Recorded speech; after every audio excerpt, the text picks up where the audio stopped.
Hey everyone, welcome to the official tour of my 2016 Audi Q5 3-liter TDI V6. Yes, this is a Dieselgate car. It was owned by corporate for a couple years, then it was put into service at the end of July last year. So there's a little bit more than 3 years and about 40,000 miles left on the original warranty. So that's kind of cool. It's only got 10,000 miles on it. I just picked it up a couple weeks ago. We're going to start with an interior tour, then move inside. Look at the lighting before we go inside, all the usual stuff I do. It's Floret silver. You can see it's got the roof rack on it. Chrome trim around the windows. There is some chrome on top of the handles, but it's hard to see it because it's a silver car. You have smart key access, so you can lock and unlock, and the lock and unlock works on the back door as well. With the older style Audi key. You have power folding mirrors with turn signal indicators on them and puddle lamps. I have it set so when you lock the car they fold up, and you can see the puddle lamps there. I think if you unlock it they'll show up. I guess it's not dark enough for the auto headlights, but that's what the bulb is. These beautiful looking 20-inch wheels. They're wrapped in Goodyear Excellence summer tires. Tire size is right here on the top, 255 45 R20. You have the Xenon Plus headlights with LED DRLs and halogen fogs. Turn signal is incandescent. It's in this part of the lamp. Audi Quattro badge, typical Audi grille. LED tail lamps in the back. And this being a Q5 with the clamshell, and other Audis do this, other vehicles do this too. These are also auxiliary brake lights and turn signal lights. And unlike new Q5s, it has real dual exhaust. And this is the factory tow package with the 7-pin wiring harness, which you can see, it's a little dark. It's right here. Looks like it's never even been used.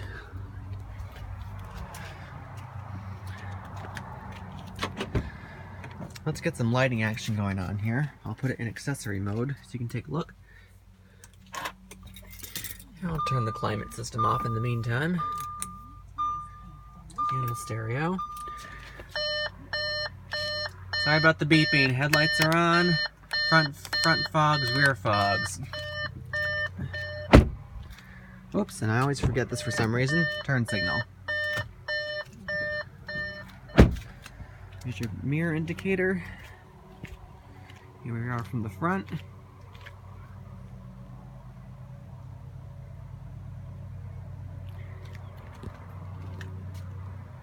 The high beams are built into the main beam, so we can turn that on real quick before we go out back.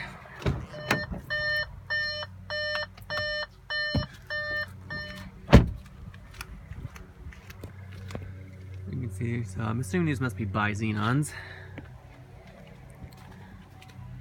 But we'll cancel that. And this, all these lights are red. If they show up amber for any of you, they're not. It's all red. And these are your rear fog lights and that part of the bumper there. LED license plate lights. And as you can see, when the hatch is open, the signal will automatically transfer down to the bumper.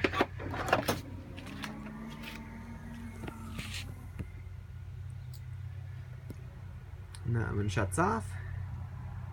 That's a federal regulation because you can't have a turn signal or brake light on a moving body panel, so there are auxiliary ones built in.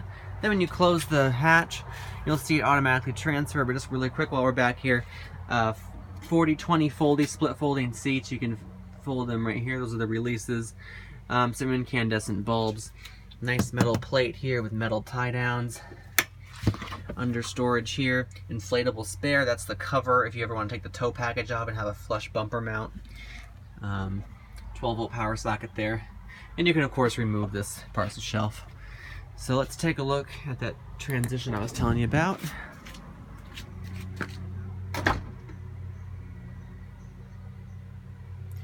So kind of cool, obviously rear wipe wash there. Let's go inside. The beep monster.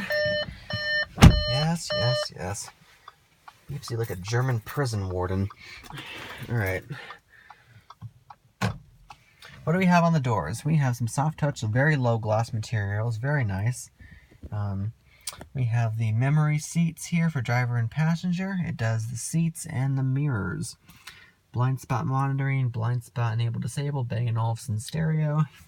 We already did the lighting over here. We can turn these guys off. Go back to auto. Panel dim. Push it out. And you can dim the dash by twisting. And then to save, just push it in. As you can see, diesel. Don't mess that up. Pretty much everything lights up in here. Even these light up. There's your hatch release. Heated mirrors activated there when you turn the defrost on. Adjust side to side, then to power fold them manually. Auto up down window controls. Above our head we have a very small sunglasses holder. You have these map lights, which are incandescent.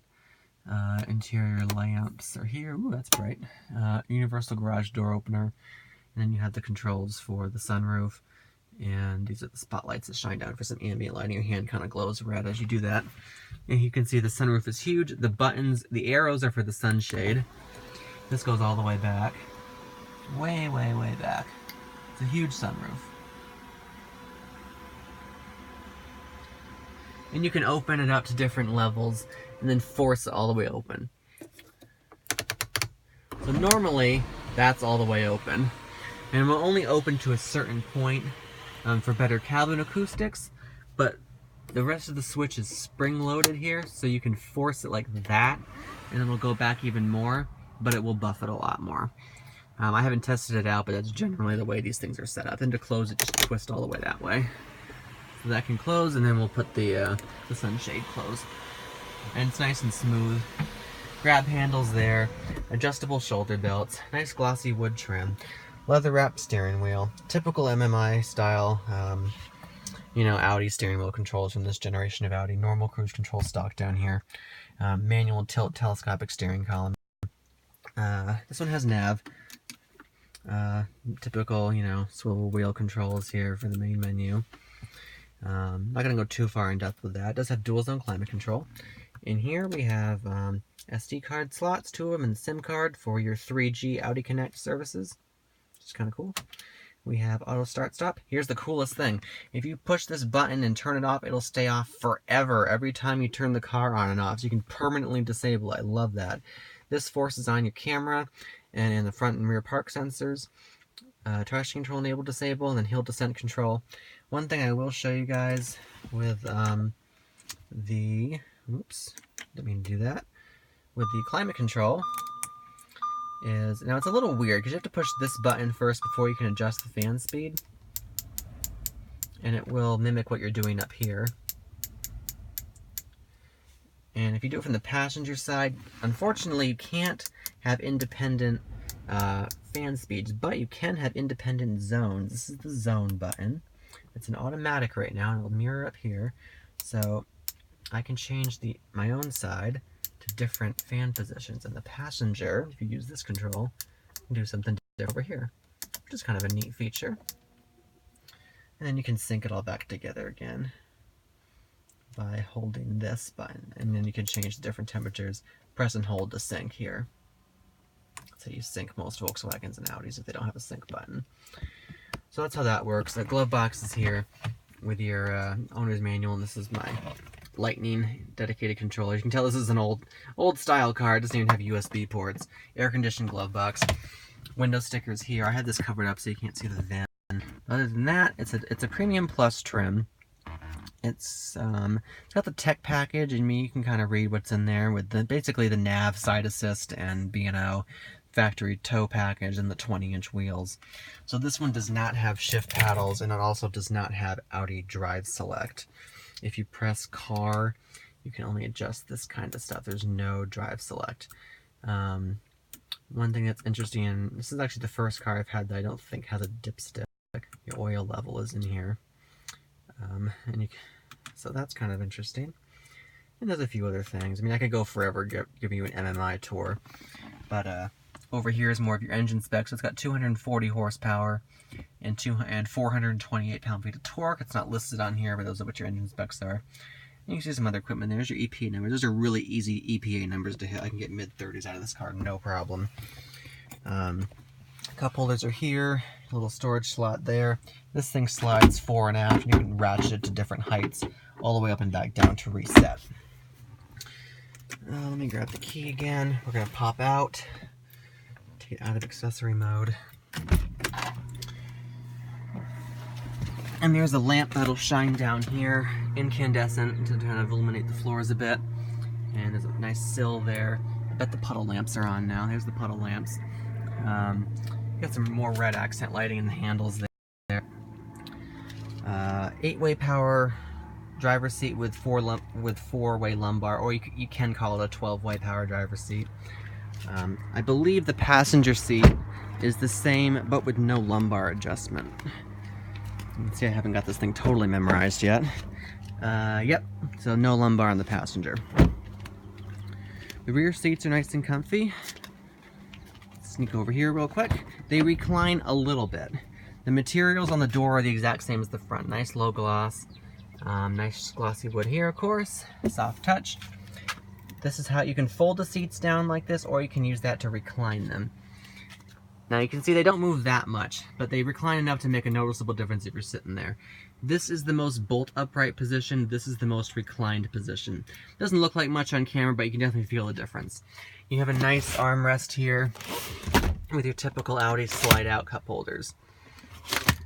They do call this 3-zone automatic climate control, but it's basically a little temperature knob you can swivel. And down here is a 12-volt power socket. Couple of storage pockets here. It's getting a little dark out, so we're going to finish up soon. There's a couple more reading lamps back here, some more speakers.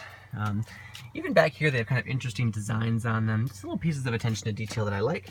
The sills carry through, even the silver rings are back here. So pretty nice overall. Love the car. If you have any general questions about it, feel free to leave a comment. There'll be some driving videos coming up later. We just wanted to give you guys a full walk around, and hopefully that was detailed enough. I don't want to drone on too long. Appreciate your support, and there will be more videos in the future to come. Thanks for watching. Bye.